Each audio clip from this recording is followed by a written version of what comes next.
Hello, welcome back to part 2 of What is SEO. This is Jackie. I am the founder and CEO of Starseed SEO, and today we'll be continuing part 1 of what SEO is.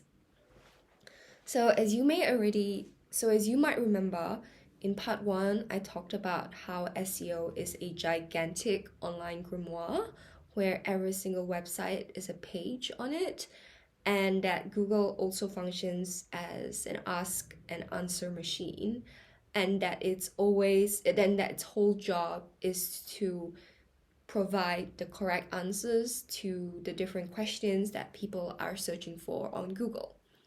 And we've also established the different ways that SEO can be helpful. I'll be going deeper into this, so don't you worry about it.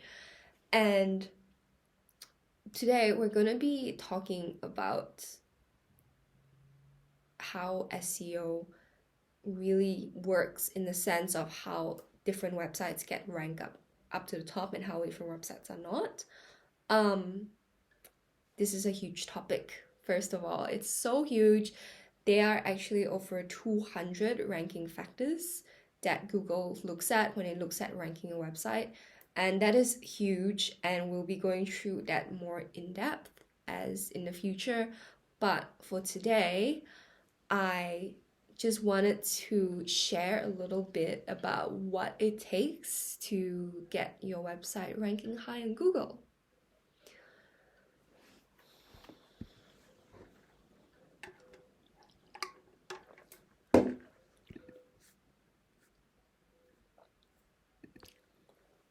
So, Google is very, very unique in the way that it relies mostly on just how helpful and how useful and how relevant your website is in order to, when it makes a decision about whether to rank you up high. And this is actually a really, really good thing because it means that you don't need a lot of followers or to be dishing out a ton of content every single day in order to get on Google's good side. No. You don't have to do that at all. In fact, you can go a whole year and only publish 3 blog posts, but they are all quality, they are all focused on the exact keywords that you know your clients are searching for, and it provides a lot of value. That will go so much further in allowing Google to rank you up high compared to the way a platform like Facebook or Instagram works, where you are continually having to dish out more content, and that's the only way that you get seen up in the front of people's feeds. So when we're looking at SEO, we're really looking at coming out of the social media mindset of what it takes to have a good piece of content. With social media, the more is better. With SEO, quality is always better than quantity.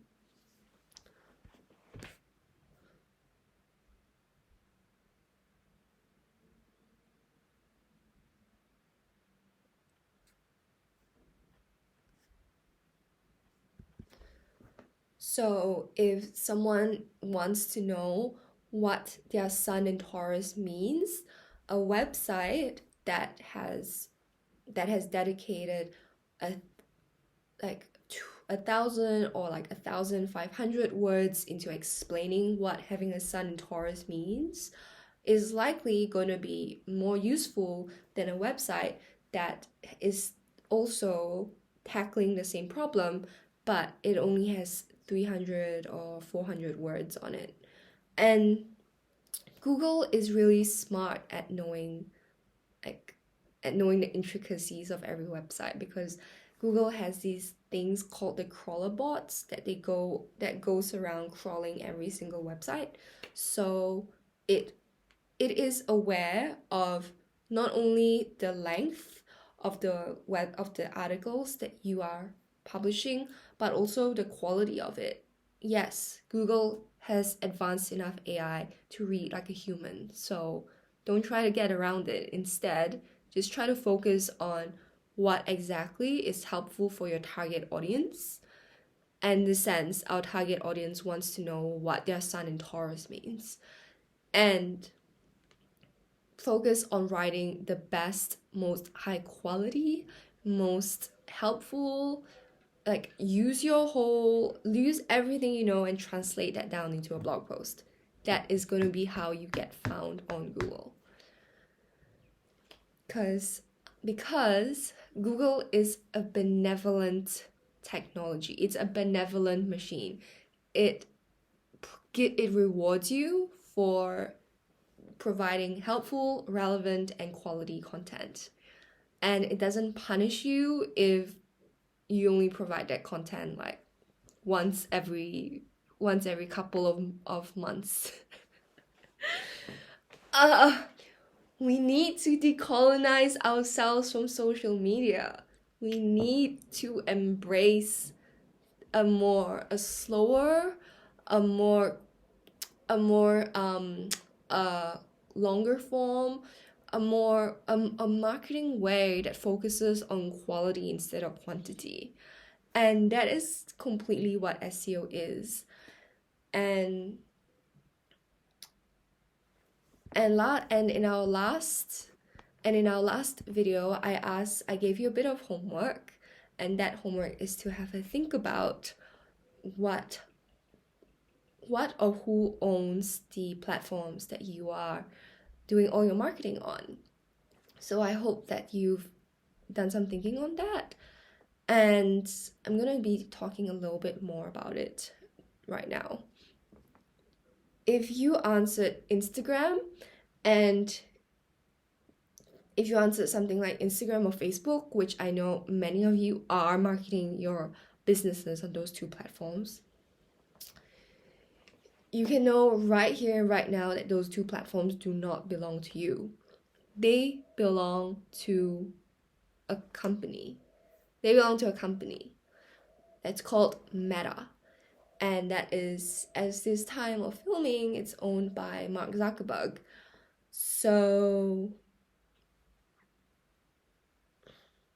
that's not your platform. Most, you're only renting from them. You don't actually own it.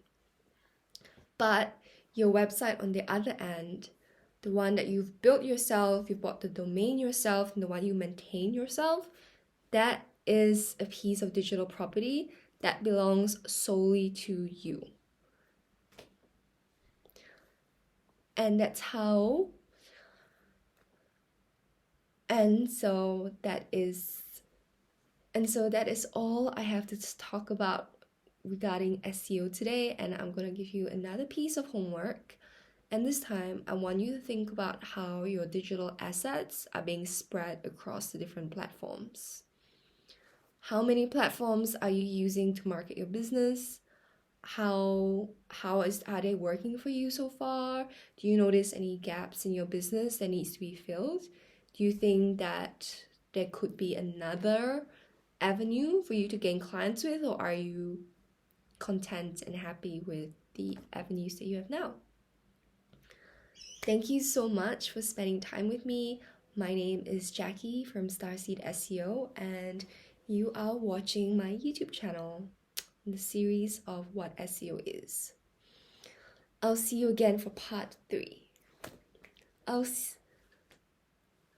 I'll be back with part 3, and then we're going to be talking more about what SEO is. Bye. Goodbye.